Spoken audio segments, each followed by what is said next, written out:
I recently bought Xenoblade Chronicles 2, and no, I'm not making a review for it because it's really long, so instead I'll be making a review on my thoughts 10 hours in. Starting off is the graphics, how the game looks, and my god are they good. Compared to something like Sword and Shield, a game that came out way later in the Switch's lifespan and made by a company that has way more resources, it's not even a contest. Look at how much foliage there is compared to Pokemon. Now there's so much more going on in the world, and somehow there's less poppin' than Pokemon, even though it looks way better. There's so much to see, and they fit it on this tiny cartridge the size of a penny. Now, it isn't all sunshines and rainbows though, because to look this good, they had to sacrifice a bit with the resolution for it to run smoothly on handheld. It can vary from 540p to 720p. Now, that might sound a bit bad, but when you're playing, you don't really notice unless you're looking at the characters, which you probably won't be because of how good the game looks. I actually kind of like it, which may sound weird, because it feels like the game is so big they had to downgrade the resolution to get it to run, which is exactly what they had to do. It gives me Wii vibes since the Wii could only display a 480p resolution, and I kinda like that it reminds me of the first Xenoblade. Most people will probably disagree with me since it's kinda hard to explain why I like it, so moving on to the world. Now remember, I've only played 10 hours, so I'm still on the first Titan, which if you don't know, they are basically the levels in the game, but these worlds are huge. There's so much to explore and do, it's just so great.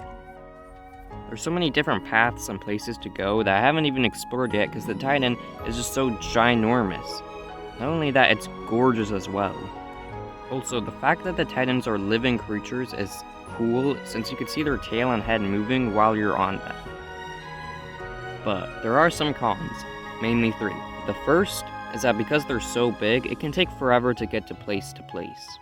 And also, when you have a quest activated, it shows a marker on top of your screen, but that's about it.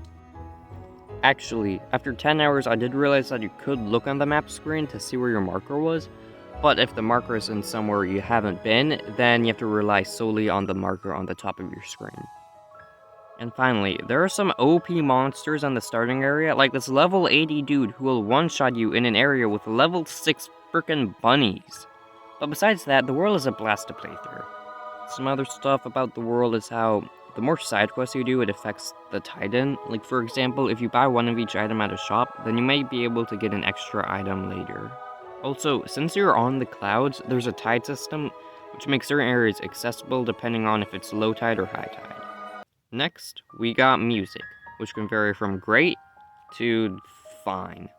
There's some good stuff, but I feel like it gets a bit old since you spend so much time in certain areas, and since pretty much they use the same track in an area without changing it, it gets very old. It changes for the time of day, and that's about it.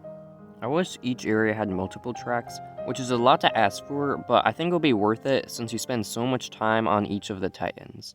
Like, you have so many areas on each Titan, but each area uses the same song the entire time, only changing when it's day or night. But that doesn't mean the music isn't good, it can be fantastic at times. It's just that the overworld tracks are a bit repetitive. When it's good, it gets really good. The final main category is gameplay, and I like it. It's kind of one of those things where you either love it or hate it. It's pretty fun. Your character auto-attacks and each hit fills up an art, which is like a powerful attack, and the more you do that, you fill up a super duper powerful attack that has 4 separate levels, and you get powered up by blades and you can upgrade them with aux cores, and I can go on and on, but it's pretty deep, okay? The game keeps on teaching you new things. Like recently I learned how to topple an enemy, which is a very useful strategy to make it so they can't attack back. It's really fun and you have to play it to understand it, which kinda sucks why there isn't a demo, because I thought the combat was going to be alright, but I liked it a lot more than I thought I would.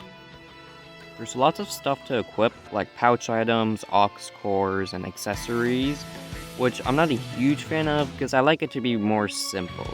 I like how Miitopia did it, where if you got a new armor piece or weapon, it was a complete upgrade. But I don't really mind the complexity. Now, finally for the story, I'm not going to spoil anything, but so far it's pretty good. Anyways, that's about it. I like it a lot, and it's definitely worth it in my book. Anyways, I hope you I guess, learn something from it.